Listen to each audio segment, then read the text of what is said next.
अवैध तरीके से प्रधानमंत्री सम्मान निधि योजना का लाभ उठाने वाले लाभार्थियों पर सरकार सख्त, अयोग्य लाभार्थियों को अब लौटाना होगा पूरा पैसा।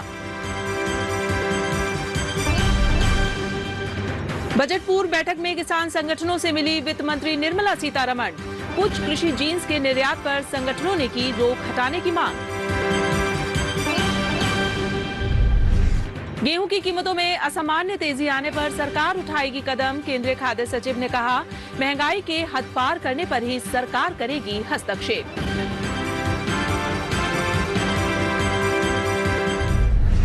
नमस्कार, मैं हूं चेतना त्यागी। हमेशा की तरह आज एक बार फिर हाजिर हूं आपका पसंदीदा शो मंडी.com लेकर। मंडी.com में भारतीय किसानों के लिए जरूरी खबरों के साथ खेती के सिकंदर में शानदार प्रेरक कहानी के अलावा बीते हफ्ते जरूरी कमोडिटीज के भाव भी हम आपको बताएंगे और साथ ही होगी किसानों के काम की NCDX पाठशाला। सबसे पहले देख लेते हैं कि बीते सप्ताह जरूरी कमोडिटीज के भाव क्या रहे हैं।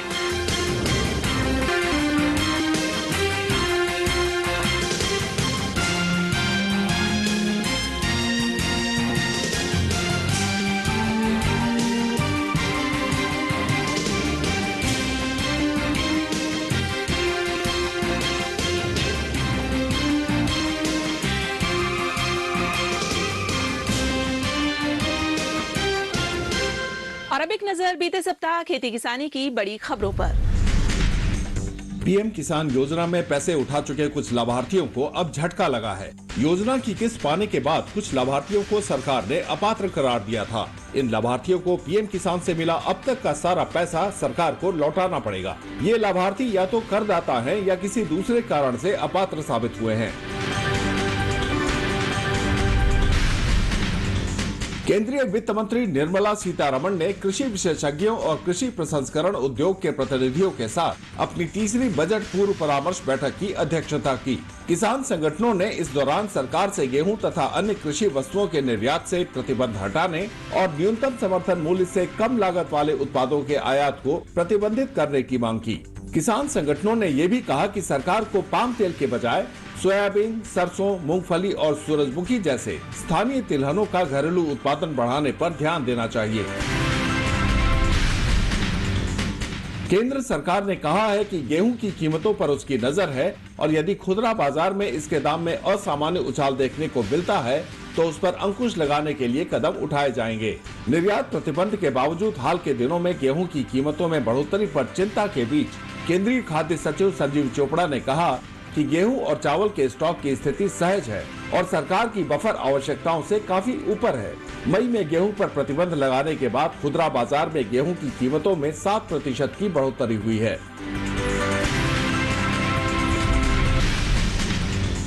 राजधानी दिल्ली के प्रगति मैदान में इन दिनों 41वां भारत अंतर्राष्ट्रीय व्यापार मेला चल रहा है। कमोडिटी साक्षरता और निवेश शिक्षा को बढ़ावा देने के उद्देश्य से इस व्यापार मेला के हॉल नंबर 5 में NCDX ने अपना भव्य पवेलियन बनाया है। आजादी का अमृत काल की थीम पर NCDX की ओर से ट्रेड फेयर में निवेश के क्षेत्र में महिला सशक्तिकरण को बढ़ावा देने के लिए कार्यक्रम का आयोजन किया गया। कमोडिटी और डेरिवेटिव में निवेशकों की सुरक्षा और जागरूकता के लिए ट्रेड फेयर में NCDX की ओर से क्विज शो का भी आयोजन किया जा रहा है। जम्मू में भारत और पाकिस्तान के बीच अंतर्राष्ट्रीय सीमा पर बेहद दिलचस्प तस्वीर देखने को मिली। फरवरी 2022 से अंतर्राष्ट्रीय सीमा पर बंद हुई फायरिंग के बाद जम्मू के सांबा सेक्टर में 24 साल बाद किसान अपने खेतों में खेती करने के लिए पहुंचे। जम्मू में भारत पाकिस्तान सीमा पर मौजूद ये खेत सीमा पर हुई तारबंदी और जीरो लाइन के बीच में है। गोलीबारी के डर से पिछले 24 साल से किसान खेती बाड़ी नहीं कर रहे थे। फिलहाल यहाँ वक्त हो गया एक छोटे से ब्रेक का। ब्रेक के बाद खेती के सिकंदर में दिखाएंगे एक ऐसे प्रगतिशील किसान की कहानी जिन्होंने वकालत छोड़कर शुरू की थी आलू की खेती और अब आलू की खेती के बदौलत कर रहे हैं लाखों की कमाई।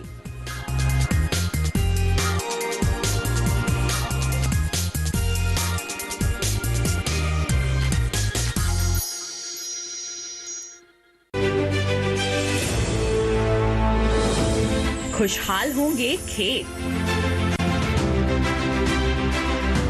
पशु भी रहेंगे स्वस्थ,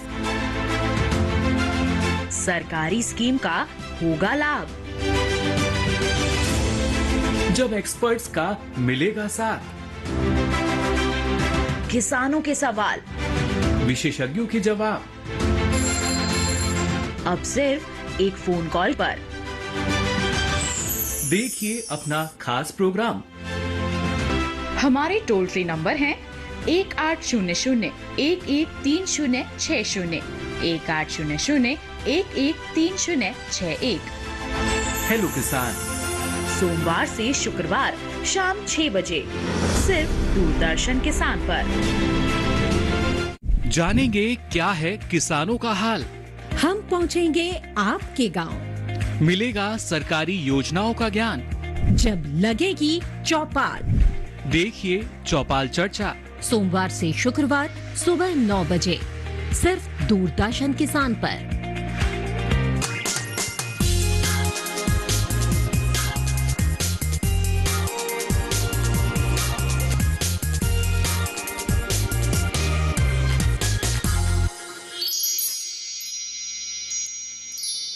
एक बार फिर से स्वागत है आप सभी का मंडी.com में। और अब वक्त हो गया हमारी खास पेशकश खेती के सिकंदर का। गांवों से शहरों की ओर पलायन भले ही एक बड़ी सामाजिक समस्या हो, लेकिन इसके मूल में अर्थव्यवस्था है। यदि गांवों में ही युवाओं के लिए बेहतर आमदनी सुनिश्चित हो जाए तो कोई भी युवा अपना घर-बार छोड़कर शहरों का रुख नहीं करना चाहेगा। उत्तर प्रदेश के कानपुर में एक छोटे से गांव में रहने वाले भंवरपाल सिंह ने इसी सिद्धांत की एक और बार पुष्टि की है। वकालत करने के बाद शहर में प्रैक्टिस कर रहे भंवरपाल सिंह को अचानक गांव लौटना पड़ा। तब उन्होंने खेती को अपनी आजीविका के रूप में अपनाने का फैसला किया और आलू की खेती शुरू की। आलू की खेती से नाम और पैसा कमाने वाले भंवरपाल सिंह की सफलता की कहानी देखिए मंडी.com की इस खास रिपोर्ट में।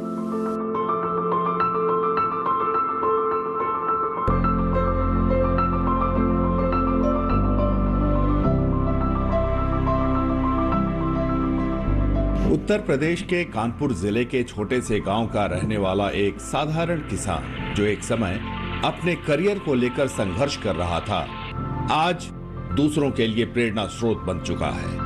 सफलता की ये कहानी है कानपुर के सरसौल ब्लॉक के एक छोटे से गांव में रहने वाले भंवरपाल सिंह की, जिन्होंने कभी पैसे कमाने और करियर बनाने के लिए शहर का रुख कर लिया था, लेकिन किसी कारणवश भंवरपाल सिंह को अचानक गांव लौटना पड़ा, जिसके बाद उन्होंने गांव में ही खेती करनी शुरू कर दी। भंवरपाल सिंह ने 10 बीघा जमीन में आलू की खेती से शुरुआत की। मैंने पहले अपनी शिक्षा दीक्षा जो है इलाहाबाद से पूरी की।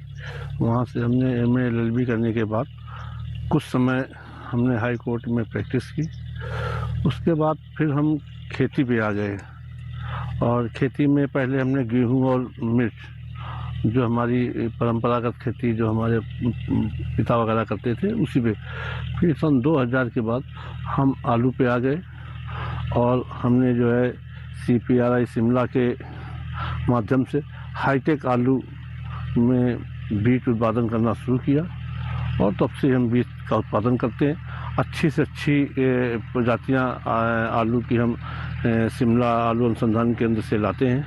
फिर उसको अपने खेतों पे प्रोड्यूस करके F1 F2 हम देश के अन्य किसानों को बीज आपूर्ति करते हैं। इलाहाबाद विश्वविद्यालय से स्नातक और LLB करने के बाद भंवरपाल सिंह ने इलाहाबाद हाई कोर्ट में वकालत शुरू की, परंतु कुछ ही दिनों बाद साल 1992 में पिता के आकस्मिक निधन के कारण भंवरपाल सिंह को गांव वापस लौटना पड़ा। गांव लौटकर भंवरपाल सिंह ने खेती किसानी शुरू कर दी। शुरू में पूंजी और संसाधन के अभाव में काफी संघर्ष करना पड़ा। कम पैदावार से लागत भी मुश्किल से निकल पाती थी। उन्हें सही राह तब मिली जब वे कृषि विश्वविद्यालय की किसान समिति से जुड़े। वहां से उन्होंने नवीन कृषि तकनीक और संसाधनों के सही उपयोग से उन्नत खेती के तरीके सीखे। हमने एक साल हाई कोर्ट में प्रैक्टिस की। 87-88 में 87 बैच के लॉ ग्रेजुएट हैं। हमारा वहाँ मन लगा नहीं और खेती से हमको इंटरेस्ट था, इसलिए हमने 90 से खेती करना शुरू कर दिया। आलू की खेती हमने शुरू की 2000 से। उसके पहले मिर्च, गेहूँ और अन्य खेती करते थे। 2000 से हम आलू पे आए और हमने 10 एकड़ से शुरुआत की 2000 में 10 एकड़ से, और इस समय हमारा जो एरिया है वो 100 to 125 एकड़ है। कृषि वैज्ञानिकों से प्राप्त जानकारियों को भंवरपाल सिंह ने अपनी खेती में उपयोग किया, जिससे उनकी दिशा और दशा दोनों बदल गए। पहले भंवरपाल सिंह परंपरागत रूप से गेहूं, धान, आलू की खेती करते थे, जिसकी लागत बढ़ती जा रही थी और उत्पादन तथा मुनाफा कम होता जा रहा था। कृषि वैज्ञानिकों की बताई जानकारी का इस्तेमाल कर उन्होंने नए कृषि यंत्र मंगाए, जिससे श्रम और पूंजी दोनों की बचत होने लगी और मुनाफा बढ़ने लगा। आज उनके पास ट्रैक्टर, आलू बोने की प्लांटर मशीन, दवा छिड़कने के बड़े स्प्रेयर तथा आलू खोदने की हार्वेस्टिंग मशीनें हैं, जिनकी मदद से वे बड़े पैमाने पर खेती करते हैं। सबसे पहले जो हमारा चयन होता है वो मिट्टी का चयन होता है कि हमारी जमीन कैसी है, हमारी जमीन आलू के लिए सुटेबल है कि नहीं है। उसके बाद दूसरा जब हमारा काम शुरू होता है, उसके बाद वैरायटी, कौन सी वैरायटी हमारे खेत के लिए भी उपयुक्त है, हमारे क्षेत्र के लिए उपयुक्त है और हमारा मार्केट है। दूसरे नंबर पे हम वैरायटी का चयन करते हैं। फिर उस वैरायटी को उसका ब्रीडर सीड, क्योंकि हम ज़्यादातर हमारा सीड प्रोडक्शन का काम है, तो हम कोशिश करते हैं कि हमको ब्रीडर सीड मिल जाए, ब्रीडर सीड या फाउंडेशन। तो चूँकि हम CPRI शिमला के संपर्क में, तो हम ज़्यादातर उस वैरायटी का, जिस वैरायटी को हमको अपने खेत पे बोना है, उसका सीड जो है हम शिमला से अरेंज करते हैं। फिर इसके बाद जब हम खेत की तैयारी कर लेते हैं, तब अपना जो सीड है, हमने जो CPRI से ब्रीडर फाउंडेशन सीड अरेंज किया है, उसकी, क्योंकि हमारे पास ज़्यादातर ऑटोमेटिक मशीनें हैं, ऑटोमेटिक प्लांटर है, ऑटोमेटिक डिगर है, तो उससे हम उसकी ट्रांसप्लांटिंग करते हैं। उत्तर प्रदेश में कानपुर, कन्नौज, इटावा, फर्रुखाबाद जैसे जिलों में आलू की खेती बहुतायत में होती है। भंवरपाल सिंह ने आलू की खेती की शुरुआत तो लोगों की देखा देखी की, साथ ही केंद्रीय आलू संस्थान शिमला के वैज्ञानिकों से शुरू से ही मार्गदर्शन भी लेते रहे, जिसका नतीजा निकला कि भंवरपाल सिंह की खेती सबसे अलग होने लगी। भंवरपाल सिंह शुरू से ही वैज्ञानिकों की सलाह से ही बीज और किस्म का चयन करते हैं। इलाके में जहां सामान्य किसान प्रति एकड़ 300 क्विंटल आलू का उत्पादन कर पाते हैं, वहीं भंवरपाल सिंह नई किस्म से प्रति एकड़ 400 से 500 क्विंटल आलू उगा लेते हैं। हम समझ पा रहे हैं कि गेहूं, धान और मक्का के बाद सबसे ज़्यादा खाने में, राशन में आलू की सप्लाई होती है, और सब्जी में विशेष करके इसको हम आलू का अगर राजा कहते हैं, तो इसकी सबसे ज़्यादा मांग रहती है। दूसरी चीज़ कि आलू में टोटल मशीनीकरण है, ये हाईटेक खेती है, तो इसमें लेबर की जो ज़रूरत है वो कम पड़ती है। अपेक्षाकृत हमको धान और गेहूं या मक्का, अन्य फसलों में हमको लेबर की ज़रूरत बहुत पड़ती है। इसमें चूँकि लेबर की ज़रूरत कम पड़ती है और इसका चूँकि प्रोडक्शन बहुत ज़्यादा होता है, प्रोडक्शन ज़्यादा होने की वजह से, और चूँकि सब्जी है तो सब्जी के रेट अच्छे रहते हैं, तो इसमें जो हमको पर एकड़ है, पर एकड़ जो प्रोडक्टिविटी है वो भी ज़्यादा होती है, और जब प्रोडक्टिविटी ज़्यादा होगी तो हमको पर एकड़ इनकम भी ज़्यादा होगी, इसलिए इसको हमने अडॉप्ट किया। कई साल तक दूसरे फसलों की खेती करने वाले भंवरपाल सिंह ने पहली बार साल 2000 में आलू की खेती की शुरुआत की थी। अब भंवरपाल सिंह आलू के बीज उत्पादक के रूप में पूरे उत्तर प्रदेश में जाने जाते हैं। वो अपने आलू के बीज कई राज्यों में निर्यात करते हैं। कई किसान उनसे आलू के बीज ले जाते हैं। फिलहाल वो अपने फार्म पर कुफरी चंद्रमुखी, कुफरी ज्योति, कुफरी बहार, कुफरी पुखराजी, कुफरी गंगा, कुफरी संगम जैसी किस्मों के आलू उगाते हैं। भंवरपाल सिंह के उगाए आलू की गुणवत्ता काफी अच्छी होती है, जिससे फसल का मूल्य भी अच्छा मिलता है।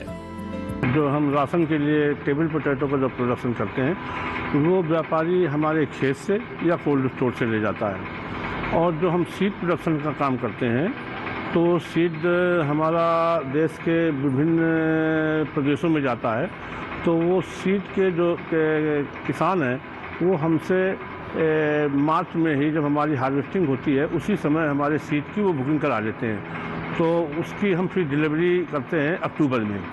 इसलिए हमारे लिए कोई मार्केटिंग की कोई समस्या नहीं है। सीड जो हमारा सीड प्रोडक्शन होता है वो हमारे देश के विभिन्न किसान ले जाते हैं, और जो हम राशन का आलू पैदा करते हैं वो हमारे खेत से या कोल्ड स्टोर से हमारे जो व्यापारी लोग ले जाते हैं। इसलिए हमारे लिए मार्केटिंग की कोई समस्या नहीं है। भंवरपाल सिंह आलू के साथ गेहूं, मिर्च और दूसरी फसलों की भी खेती करते हैं। आलू की फसल दिसंबर से मार्च के बीच 3-4 महीनों में उगाई जाती है। साल के बाकी महीनों में भंवरपाल सिंह अलग अलग फसलें उपजाते हैं, जिससे उन्हें सालों भर आमदनी होती रहती है। भंवरपाल सिंह को अपने काम में पत्नी का भी पूरा सहयोग मिलता है, जिससे उनकी कार्यक्षमता और बढ़ती है। जैसे अपना कोल्ड स्टोर में है, अपना वहाँ पे बीज वगैरह देख रहे हैं, वहाँ से बीज भेज रहे हैं, तो यहाँ पे है कि मतलब थोड़ा सा हम आ जाते हैं तो थोड़ा सा इनका ज़्यादा अच्छा सहयोग मिल जाता है। और काम जो मेरे हैं जो मजदूर लोग अच्छा काम सब करते हैं, और हम रहेंगे तो थोड़ा सा और ज़्यादा सही होता है। और बाकी काम तो सब पहले भी चल रहा था, आज भी चल रहा है।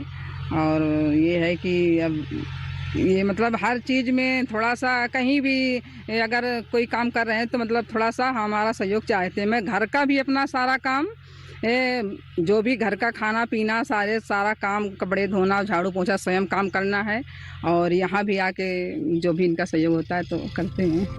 आलू की खेती कर भंवरपाल सिंह ने नाम और पैसा दोनों कमाया है। भंवरपाल सिंह को कई बार जिले के अग्रणी प्रगतिशील किसान पुरस्कार मिल चुके हैं। आलू की उन्नत खेती के लिए गुजरात के गांधीनगर में जनवरी 2020 में आयोजित ग्लोबल पोटैटो कॉन्क्लेव 2020 में केंद्रीय कृषि मंत्री नरेंद्र सिंह तोमर ने उन्हें सर्वश्रेष्ठ आलू उत्पादक अवार्ड से सम्मानित किया। वर्ष 2014 में वे प्रधानमंत्री से सम्मानित हो चुके हैं। 2014 में जब हमारे माननीय प्रधानमंत्री जी उस समय तत्कालीन मुख्यमंत्री थे 2014 में, तो उन्होंने हमको वाइब्रेंट गुजरात में हमको बुलाया था और सम्मानित किया था।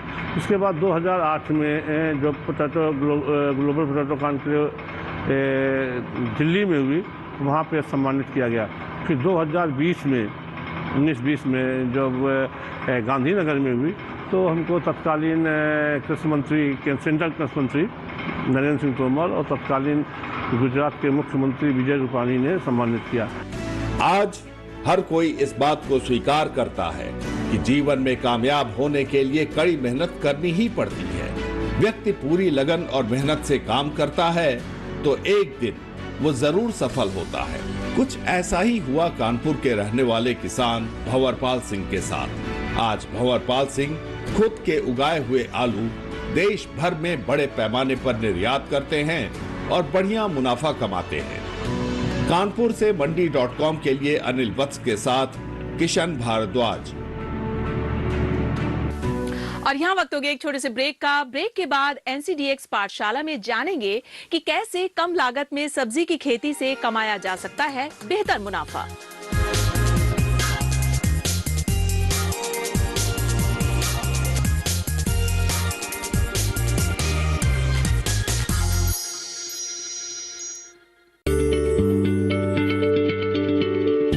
क्या आप किसी बीमारी से परेशान हैं? चाहते हैं डॉक्टर की सलाह? तो हम हैं आपके साथ। बताएंगे आपको जीने की राह। समस्याएं आपकी, समाधान देश के मशहूर विशेषज्ञों के। घर बैठे बात करें देश के जाने माने डॉक्टरों से। हमारे लाइव प्रोग्राम स्वस्थ किसान में हर शनिवार शाम 6 बजे से 7 बजे तक।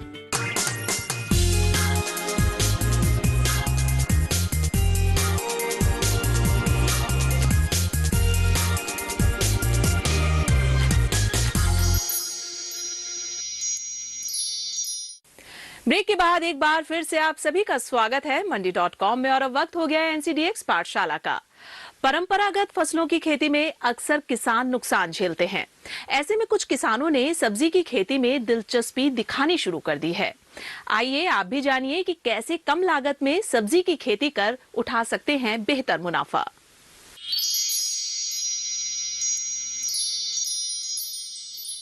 NCDX पाठशाला में किसान भाइयों का स्वागत है। आज हम आपको सब्जियों को सुखाकर उसका मूल्यवर्धन करके हम लोग कैसे 2 पैसा ज़्यादा कमा सकते हैं इसके बारे में बताने वाले हैं। इसमें आपको जब सब्जियां सुखानी है तो उसके लिए आपको सोलर ड्रायर का इस्तेमाल करना है। सोलर ड्रायर में आपको सब्जियां सुखानी है। सब्जियां सुखाने वक्त अपने खेत से लाई हुई सब्जियों का पहले वजन करना है, उसके बाद उसको अच्छे पानी से साफ़ करना है। साफ़ करने के बाद जिस तरह से हमको सब्जी सुखानी है उस हिसाब से सब्जी को काटना है। काटने के बाद फिर एक बार पानी में से साफ़ करना है। साफ़ करने के बाद जो सोलर ड्रायर है उसके ट्रे पर रख देना है और उसको हर 2 घंटे के बाद हिलाकर मॉनिटर करके सब्जियों को सूखना है। जब सब्जियां सूखती है तो उसको पॉलीथीन में हवाबंद करके 6 महीने तक हम लोग उसको रख सकते हैं। 6 महीने में हम कहीं भी उसको बेचकर 2 पैसा ज़्यादा कमा सकते हैं। तो पहले तो हम देखेंगे प्याज के बारे में। प्याज को जब हम लोगों को काटना है तो एक तो हम लोग उसको साफ करने के बाद स्लाइस में काट सकते हैं या वर्टिकल कट करके उसको सुखा सकते हैं। तो वो सुखाने के लिए काटने के बाद पानी में उसको 10 मिनट रखना है। 10 मिनट के बाद वो पानी से निकाल के ड्रायर पे डाल के हम लोग सुखा सकते हैं। उसके बाद आता है आलू। आलू को हम लोगों को पीसेस में काटना है। काटने के बाद जैसे प्याज को हम लोगों ने 10 मिनट ठंड पानी में रखा था उसी तरह इसको पानी में रखना है, मगर गर्म पानी में रखना है। गर्म पानी में 3 मिनट के लिए रखना है जिसका टेम्परेचर 25 से 30 डिग्री हो। यहाँ कोई टेम्परेचर नापने के लिए थर्मामीटर की ज़रूरत नहीं है। अपना हाथ पानी में डाल के हम लोग जितना सह सकते हैं उतने पानी में उसको 3 मिनट रखना है। उसके बाद ट्रे पे डाल के सुखाना है। उसके बाद आता है टमाटर। टमाटर को सुखाने के वक्त खाली काटना है, स्लाइस में काटना है या एक टमाटर के 2 हिस्से करके उसको काटना है। उसमें कोई भी पानी में रखने की या गर्म पानी में डालने की ज़रूरत नहीं। उसको सीधा ट्रे पे रख दो, अपने आप वो 2 दिन में सूख जाएगा। उसको पैक कर दो। उसके बाद आता गाजर। गाजर 3 तरह से हम लोग सुखा सकते हैं। एक तो उसका थ्रेश करके, उसका पीस करके या उसके स्लाइस करके। इन तीनों तरीके से उसको थ्रेश करने के बाद पानी में भिगोने का है और ट्रे पे डाल देने का है। पत्तेदार सब्जी सुखाने के लिए सब्जी को पहले धोना है, उसका वजन करना है। उसके बाद सब्जी को 2 हिस्सों में बांट देना है, ऊपर वो पत्ते वाला भाग और नीचे वो टहनी वाला भाग, और दोनों भागों को ट्रे पे डाल देना है। 4-5 घंटे में वो सूख जाती है। सूखते वक्त उसको बीच बीच में थोड़ा थोड़ा हिलाना है ताकि वो ट्रे को चिपक ना जाए। जब सूखती है तो वो जो नीचे वाला जो पोर्शन है उसको हाथ से दबाना है। हाथ से दबाने से क्या होगा, जो पत्तियां जो उसको चिपकी हुई रहती है वो नीचे गिर जाएगी। वो जो टहनी है वो बाकी को हम लोग फेंक देंगे और नीचे गिरी हुई पत्तियों को इकट्ठा करके पॉलीथीन में पैक कर सकते हैं। और ये 6 महीने तक अच्छा रह सकता है। 6 महीने में कब भी आप जब उसकी डिमांड आ जाएगी बेचकर पैसा कमा सकते हो। ये जो सोलर ड्रायर है ये 2 मीटर बाय 2 मीटर साइज़ के है। इसकी कीमत 30,000 है। ये बाज़ार में अवेलेबल है। इसके ऊपर लगी हुई सीट जो है वो अल्ट्रा वायलेट रेज को प्रिवेंट करती है, इसलिए सूखने के वक्त अपनी जो क्वालिटी है वो अच्छी बनती है। ये जो ड्रायर्स है इसकी सबकी जानकारी आप आपके इलाके के जो एग्रीकल्चर ऑफिसर है उनसे ले सकते हैं। ये कहाँ मिलते हैं और कुछ गवर्नमेंट की स्कीम्स क्या है इसके बारे में, इनके बारे में आप एग्रीकल्चर ऑफिसर्स के जानकारी लेके अपने इलाके में इसको चला सकते हैं। मंडी.com में आज बस इतना ही। अगले सप्ताह मैं फिर आऊंगी किसानों को प्रेरणा देने वाली सफलता की एक कहानी और दूसरी जरूरी खबरें लेकर। तब तक के लिए नमस्कार। आप देखते रहिए दूरदर्शन किसान। आपकी राय हमारे लिए बहुत महत्वपूर्ण है। आप हमारे टोल फ्री नंबर पर कॉल कर सकते हैं और अपनी राय दे सकते हैं। साथ ही आप ईमेल के जरिए भी हमें अपनी राय दे सकते हैं। हमारा ईमेल पता है ncdexmandi@gmail.com।